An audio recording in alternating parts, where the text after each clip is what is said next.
tidak semua orang mendapatkan kesempatan untuk hidup sampai pada saat ini. Dan jika kita diberikan anugerah oleh Tuhan untuk menikmati hidup ini, maka sepatutnya hidup ini kita pergunakan untuk memuliakan Tuhan. Dan saya ingin membawa kita untuk merenungkan firman Tuhan di dalam surat Filipi pasalnya yang pertama, ayatnya yang ke-12 hingga ayatnya yang ke-26. Saya tidak akan membacakan firman Tuhan ini dari ayat 12 sampai 26, tapi saya akan fokus pada ayatnya yang ke-21, tetapi tentunya kita akan melihat dari ayatnya yang ke-12 sampai pada ayatnya yang ke-26. Dan saya ingin membacakan firman Tuhan ini secara khusus pada ayatnya yang 21, yaitu, bagiku hidup adalah Kristus dan mati adalah keuntungan. Melalui pembacaan firman Tuhan ini, saya ingin membawa kita merenungkan kebenaran firman Tuhan ini dari ayat 12 sampai pada ayat 26 dengan tema, yaitu mati adalah keuntungan. Jadi tema mati adalah keuntungan di sini diambil dari Filipi pasalnya yang pertama ayat 21. Dan kalimat mati adalah keuntungan merupakan sebuah kalimat terakhir dari kalimat deklarasi Rasul Paulus dalam ayat 21 yang mengatakan bahwa karena bagiku hidup adalah Kristus dan mati adalah keuntungan. Namun saya ingin membawa kita untuk melihat menjadi pertanyaan bahwa apa yang menjadi dasar Rasul Paulus berani mengatakan bahwa mati adalah keuntungan. Bukankah mati merupakan sesuatu yang tidak menguntungkan? Semua orang pasti takut mati. Semua orang pasti hindari mati. Lihat saja sekarang musim COVID-19, Corona. Banyak orang berdiam di rumah. Harus pakai masker, harus cuci tangan. Kenapa? Menghindari kematian. Kalau mau cepat mati, ya silakan bikin bergabung kumpul-kumpul dengan orang yang secara jelas positif sudah terinfeksi COVID-19 atau Corona.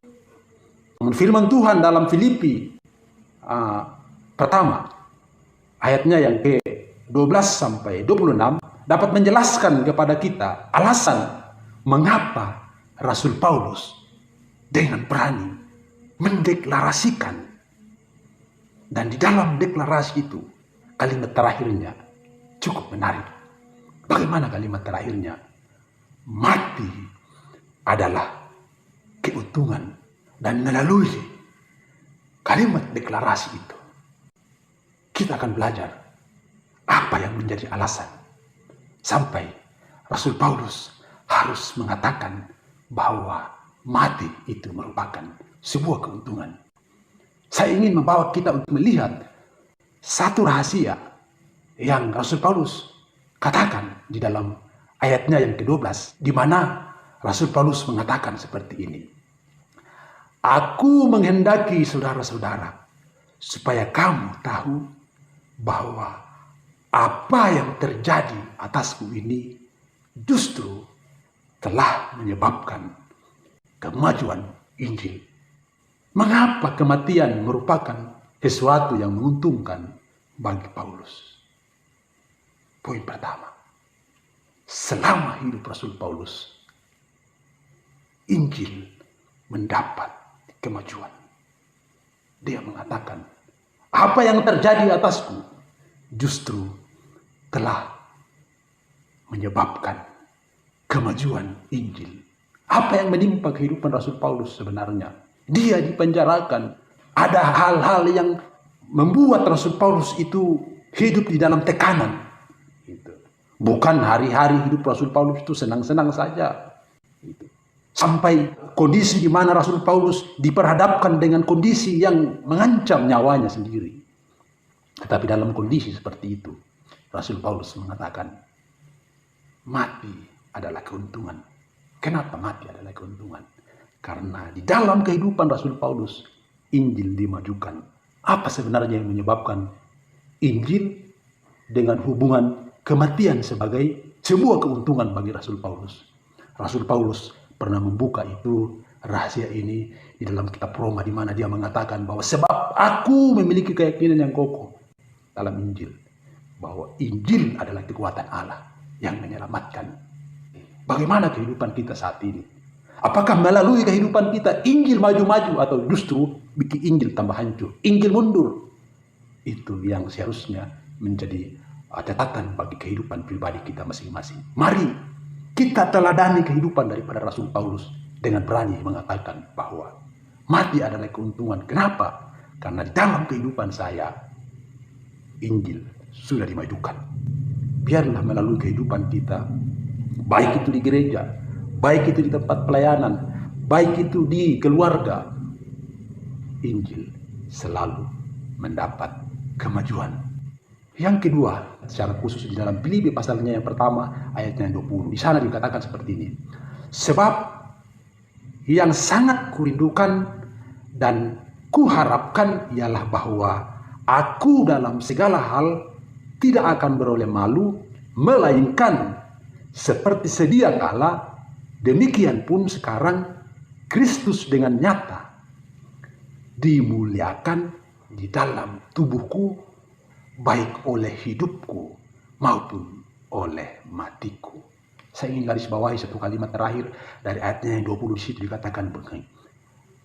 Kristus dengan nyata dimuliakan di dalam tubuhku, baik oleh hidupku maupun oleh matiku. Artinya bahwa di dalam kehidupan dari para Rasul Paulus, mau susah atau senang, mau kaya atau miskin, mau bahagia atau tidak bahagia, Kristus harus dimuliakan di dalam pelayanan daripada Rasul Paulus. Itu menjadi dasar yang kedua. Kenapa mati merupakan keuntungan bagi Rasul Paulus? Dikatakan bahwa kehidupan saya Kristus dimuliakan. Saya ingin membawa kita untuk merenungkan tentang bagian ini. Bagi kita sebagai hamba Tuhan, sebagai pelayan, sebagai jemaat, sebagai apapun kita di gereja, di keluarga, apakah lewat hidup kita Kristus dimuliakan, atau diri kita yang ditonjolkan, maunya kita yang hebat, saya ini, saya itu? Ingat, Kristus dimuliakan di dalam diri kita bukan pada saat kita lagi senang-senang, bukan pada saat kita lagi PK-nya tinggi. Kalau PK-nya rendah, kayaknya malas ini Kristus dimuliakan, begitu ya.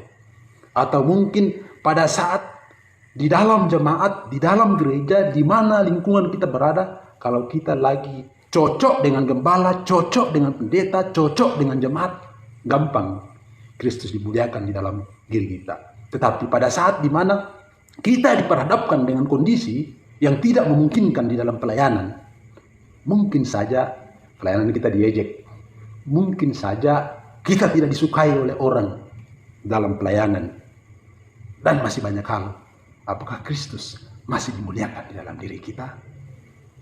Tetapi Rasul Paulus kita lihat, dalam kondisi di penjara, dalam kondisi-kondisi sulit, dia berjuang agar Kristus tetap dimuliakan di dalam diri pelayanan Rasul Paulus.